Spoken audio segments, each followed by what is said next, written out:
Kidney வேலை செய்யறதுக்கு ஒரு விதமான பவர் தேவைப்படும்.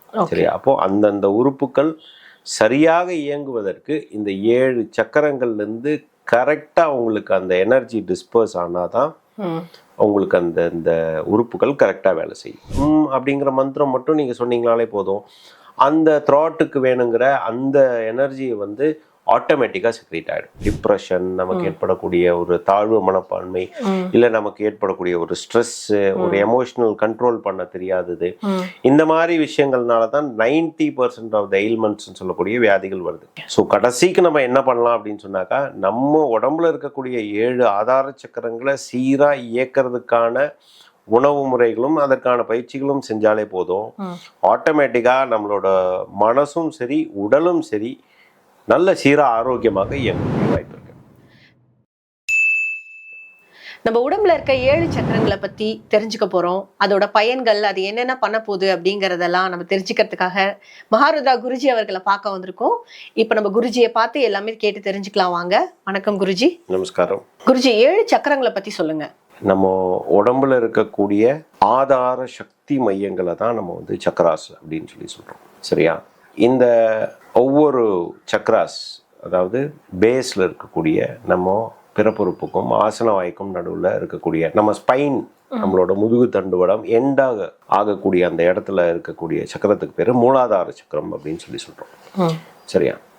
மூலாதாரம், சுவாதிஷ்டானம், மணிப்பூரகம், அநாகதம், விஷுத்தி, ஆக்ஞை, சகஸ்ராரம். சரியா? இந்த 7 தான் சக்தி மையங்கள் அப்படின்னு சொல்லப்படுது. இதை இன்னொரு விதமாக நம்ம சொல்கிறது தான் சக்கரங்கள் அப்படின்னு சொல்கிறோம். நிறைய பேர் சக்கரங்கள் உடம்புல இருக்குன்னு சொன்னால் அங்கே ஏதோ ஒரு சுழற்சி இருக்குமோ, ஒரு சக்கரங்கள் மாதிரி இருக்குமோ அப்படின்னு சொல்லி நினச்சிக்கிறாங்க. பட் இது எல்லாமே ஒரு சக்தி மையம். அங்கேருந்து உங்களுக்கு வந்து பக்கத்தில் இருக்கக்கூடிய உறுப்புகளுக்கெல்லாம் வேணுங்கிற எனர்ஜியை கொடுக்கக்கூடிய ஒரு பவர் பாயிண்ட்னு வச்சுக்கோங்களேன். அதுதான் சக்கரங்கள். பேசிக்காக நம்ம தெரிஞ்சுக்க வேண்டியது அதுதான். சரியா? குருஜி, இப்போ நீங்க சக்கரங்கள் வந்து ஒரு அந்த உறுப்புகளுக்கெல்லாம் எனர்ஜி கொடுக்குதுன்னு சொல்றீங்களா, அதை பத்தி இன்னும் கொஞ்சம் தெளிவா சொல்ல முடியுமா?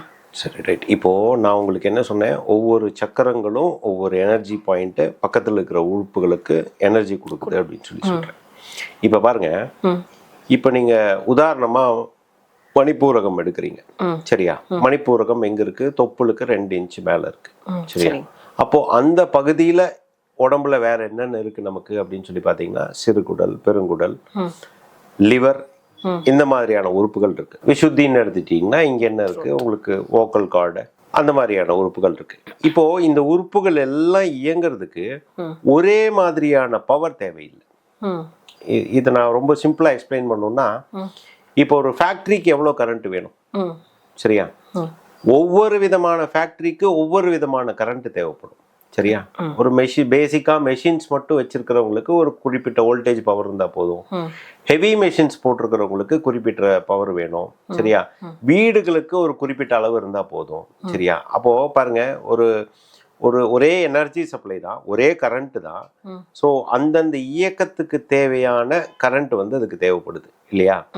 ஸோ இதே தான் இந்த சக்கரங்களும் பண்ணும். அந்தந்த உறுப்புகளுக்கு என்ன சக்தி வேணும், அது இயங்கருக்கு, கரெக்டா இயங்கருக்கு என்ன சக்தி வேணுமோ அதை கொடுக்கறது தான் அந்த சக்கரங்களோட வேலை. சரியா?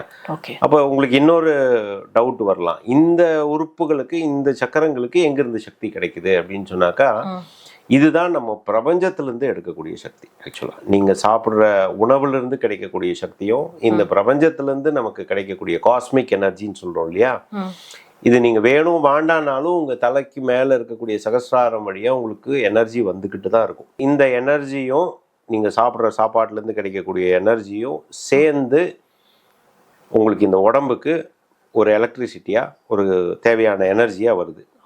இந்த உறுப்புகள் இந்தந்த அளவுக்கு வேலை செய்யணுங்கிறது அந்தந்த சக்ராஸ்லேருந்து டிஸ்பர்ஸ் ஆகக்கூடிய எனர்ஜி. ஓகே. சரியா? லங்ஸுக்கு இயங்கிறதுக்கு ஒரு விதமா தேவைப்படும், லிவர் வேலை செய்யறதுக்கு ஒரு விதமான பவர் தேவைப்படும், கிட்னி வேலை செய்யறதுக்கு ஒரு விதமான பவர் தேவைப்படும். சரியா? அப்போ அந்தந்த உறுப்புகள் சரியாக இயங்குவதற்கு இந்த 7 சக்கரங்கள்ல இருந்து கரெக்டா உங்களுக்கு அந்த எனர்ஜி டிஸ்பர்ஸ் ஆனாதான் உங்களுக்கு அந்த உறுப்புகள் கரெக்டா வேலை செய்யும். அப்போ இந்த சக்கரங்கள்ல ஏதாவது பாதிப்பு ஏற்பட்டிருந்ததுன்னா நம்மளோட உடம்புக்கு தேவையான எனர்ஜி எப்படி கிடைக்கும் ஜி? அதனால என்ன பாதிப்புகள் இருக்கலாம்? அதுதான் வந்து நம்ம நோய்வாய்ப்படுறதுக்கான காரணம். ஓகே. சரியா? நம்ம உடம்புல வரக்கூடிய வியாதிகளுக்கு பெரும்பாலான பகுதி, ஓகே, சரியா, 90% விழுக்காடு சைக்கோசோமேட்ரிக் டிசீசஸ் சொல்லுவாங்க. ஓகே, சரியா? 90% வியாதிகள் நமக்கு வரக்கூடியது எல்லாமே மனம் சார்ந்ததுனால வரக்கூடியது. கரெக்ட். சரியா? நம்ம ஏற்படக்கூடிய டிப்ரெஷன், நமக்கு ஏற்படக்கூடிய ஒரு தாழ்வு மனப்பான்மை, இல்ல நமக்கு ஏற்படக்கூடிய ஒரு ஸ்ட்ரெஸ், ஒரு எமோஷனல் கண்ட்ரோல் பண்ண தெரியாதது, இந்த மாதிரி விஷயங்கள்னால தான் 90% ஆஃப் த எயில்மெண்ட்ஸ் சொல்லக்கூடிய வியாதிகள் வருது. பாக்கி 10% தான் வெளியிலேருந்து வரக்கூடிய எனர்ஜியோ, இல்லை வெளியிலேருந்து வரக்கூடிய பொல்யூஷன்னாலேயோ, வெளியிலேருந்து வரக்கூடிய எக்ஸ்டர்னல் ஃபோர்ஸஸ், ஃபுட்டில், இது எல்லாமே 10% தான். ஓகே, சரியா? ஸோ நீங்கள் இந்த எனர்ஜி ஃப்ளோ கரெக்டாக இருக்கணும்னு சொன்னாக்கா சக்கரங்கள் சீராக இயங்கணும் ஆக்சுவலாக. சரியா? பொதுவாக வந்து 7 சக்கரங்கள் அப்படின்னு சொல்றோம். நம்ம தலைக்கு மேலேயும் 14 சக்கரங்கள் இருக்கு. நம்மளோட பாதத்துக்கு கீழே ரூட்டட் அப்படின்னு சொல்லுவோம், டீப் ரூட்டட் அப்படின்னு சொல்லுவோம். சரியா? அங்கேயும் உங்களுக்கு 14 விதமான சக்கரங்கள் இருக்கு. சரியா? ஸோ இது இப்போ ஒரு மனித பிறவியா இருந்துட்டு நம்ம வந்து இத்தனையும் எக்ஸ்ப்ளோர் பண்றது, ஆராயிறது அப்படிங்கிறது வந்து ரொம்ப சாத்தியமற்ற விஷயம். ஸோ கடைசிக்கு நம்ம என்ன பண்ணலாம் அப்படின்னு சொன்னாக்கா, நம்ம உடம்புல இருக்கக்கூடிய 7 ஆதார சக்கரங்களை சீரா இயக்கிறதுக்கான உணவு முறைகளும் அதற்கான பயிற்சிகளும் செஞ்சாலே போதும். ஆட்டோமேட்டிக்கா நம்மளோட மனசும் சரி உடலும் சரி நல்ல சீரா ஆரோக்கியமாக இயங்கக்கூடிய வாய்ப்பு இருக்கு. ஓகே குருஜி, இப்போ வந்து 7 சக்கரங்களை பத்தி நாங்க தெரிஞ்சுக்கிட்டோம். இதை எப்படி சீரா வச்சுக்கலாம், அதுக்கு என்னென்ன பயிற்சி இருக்குன்னு கொஞ்சம் சொல்லுங்க. நிறைய இருக்குமா. இதுல வந்து மூல மந்திரங்கள் இருக்கு, பீஜ மந்திரங்கள் இருக்கு, முத்திரைகள் இருக்கு. சரியா? ரொம்ப சிம்பிளா இப்போ உங்களுக்கு இப்போ தொண்டை குழியில பிரச்சனை இருக்குன்னு சொன்னீங்கன்னா நீங்க ஹம் அப்படின்னு சொல்லி மந்திரம் இருக்கு. அந்த மந்திரத்தை நீங்க டெய்லி ஒரு 54 தடவை சொன்னீங்கன்னா போதும். உங்களுக்கு ரொம்ப நாளா த்ராட்ல இன்ஃபெக்ஷன் இல்ல, உங்களுக்கு கம்யூனிகேஷன் கரெக்டா இல்ல, பாருங்க இப்போ இந்த விசுத்தி சக்கரம் சொல்றோம். சரியா? கண்டம் அப்படின்னு சொல்லுவாங்க இந்த இடத்த. சரியா? இந்த இடத்துல இருக்கக்கூடிய இந்த சக்தி மையத்தோட வேலை என்னன்னா, இப்ப நான் பேசுறது உங்களுக்கு கிளியரா கேக்குதுல்ல? கேக்குது. என்னால தெளிவா பேச முடியுதுல்ல? ஒரு சிலருக்கு மனசுல இருக்கும், பேச வராது. சரியா? கம்யூனிகேஷன்ல விட்டுடுவாங்க. சரியா? அப்போ அந்த மந்திரம் நீங்க அப்படிங்கிற மந்திரம் மட்டும் நீங்க சொன்னீங்கனாலே போதும். அந்த த்ராட்டுக்கு வேணுங்கிற அந்த எனர்ஜியை வந்து ஆட்டோமேட்டிக்கா செக்ரேட் ஆயிடும். இந்த சக்கரங்கள் எப்படி ரிலேட் ஆயிருக்கு, எப்படி இந்த எனர்ஜியை டிரான்ஸ்ஃபார்ம் பண்ணுதுன்னா, நமக்கு வந்து சுரபிகள் இருக்கும் உடம்புல. சரியா? அந்த சுரபிகள்லாம் ஹார்மோன்ஸ் சுரக்கணும். சரியா? அந்த ஹார்மோன்ஸ் வந்து அந்தந்த உறுப்பை இயங்க வைக்குது. சரியா? இப்ப இந்த ஹார்மோன்ஸ் கரெக்டா சுரக்கணும்னு சொன்னாக்கா, இந்த சக்தி மையத்துல இருந்து அதுக்கு உங்களுக்கு சுரபிகள், நாளமில்லா சுரபிகள், அந்த மாதிரி நிறைய சுரபிகள் இருக்கு நம்ம உடம்புல. சரியா? அந்த சுரபிகள்ல சுரக்கக்கூடிய அந்த ஹார்மோன்ஸ் கரெக்டா செக்ரீட் ஆச்சுனாலே எல்லாமே கரெக்டா. எங்கேயாவது சொதப்பும் போதோ எங்கேயாவது உங்களுக்கு அது கரெக்டா வரல அப்படிங்கும் போது தான் நமக்கு இந்த பாடியில எயில்மெண்ட்ஸ் வருது, பாடியில வந்து பிரச்சனை வருது. சரியா? இதை இயக்கிறது நார்மலா நீங்க பீஜ மந்திரம் சொன்னாலே போதும். இன்னைக்கு நிறைய இருக்கு, நெட்லயே அவைலபிள்.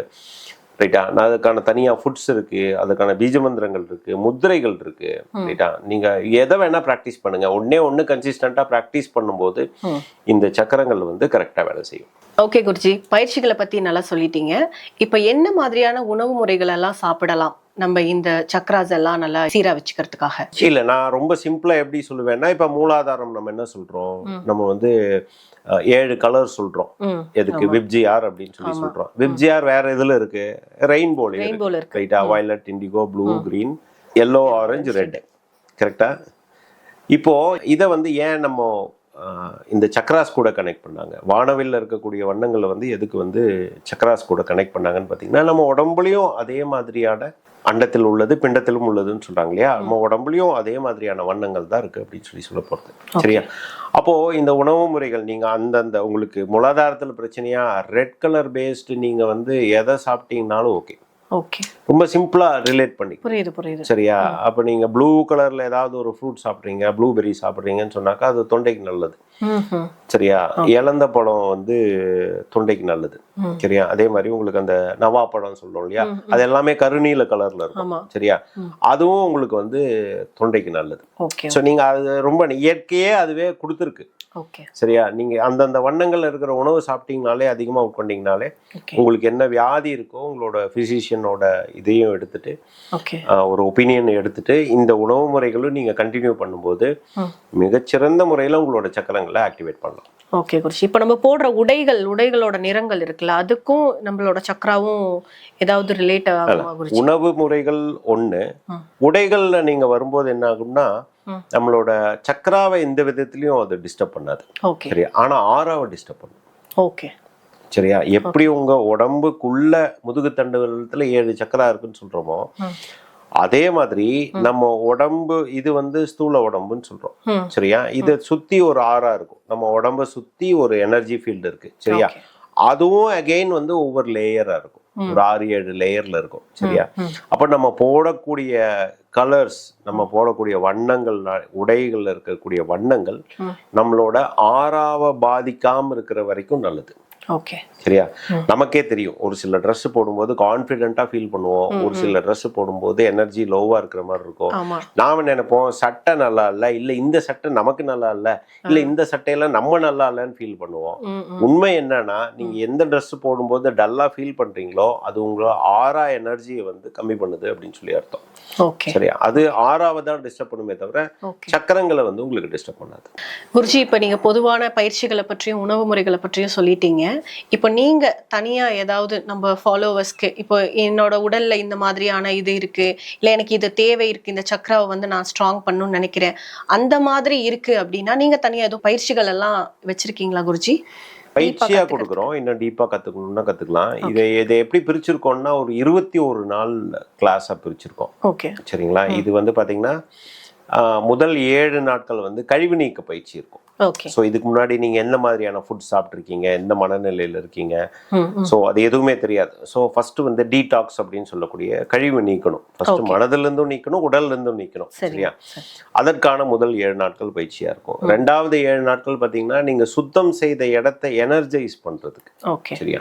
இப்போ நீங்க ஒரு இடத்த சுத்தம் பண்றீங்க, அதுக்கப்புறம் அங்க ஏதாவது ஒரு நல்ல விஷயம் பண்ணணும்னு நினைக்கிறீங்கன்னா அப்போ அதுக்குண்டான ஃபவுண்டேஷன் போடுவீங்க, எனர்ஜைஸ் பண்ணுவீங்க இல்லையா?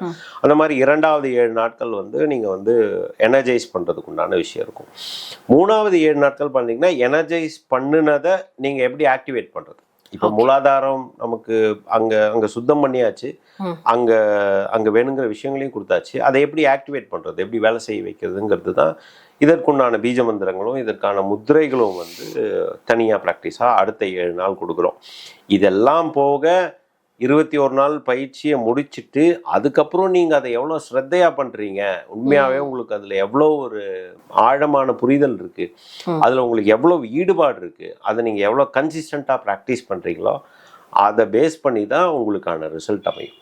அதான் சொன்ன மாதிரி எந்த பயிற்சியிலையுமே நீங்க சேர்றதுனால உங்களுக்கு எந்த விஷயமும் மாறிடாது. கண்டிப்பா. சரியா? அதை நீங்க எவ்வளவு ஸ்ரத்தையா ஆத்மார்த்தமா ஆழ் மனசுல பதிய வச்சு அதை ப்ராக்டிஸ் பண்றீங்களோ அப்போ உங்களுக்கான விஷயங்கள் நடக்க ஆரம்பிக்கும். குருஜி, 7 சக்கரங்களை பத்தி ரொம்ப அருமையா எல்லாமே எங்களுக்கு தெளிவா சொல்லியிருக்கீங்க, பயிற்சியை பத்தியும் சொல்லியிருக்கீங்க. இந்த பயிற்சியை கண்டிப்பா எங்களோட பாக்குற ஃபாலோவர்ஸ் பார்த்து அவங்க பயன்பெறணும்னு நினைக்கிறேன். ரொம்ப நன்றி குருஜி. நமஸ்காரம்.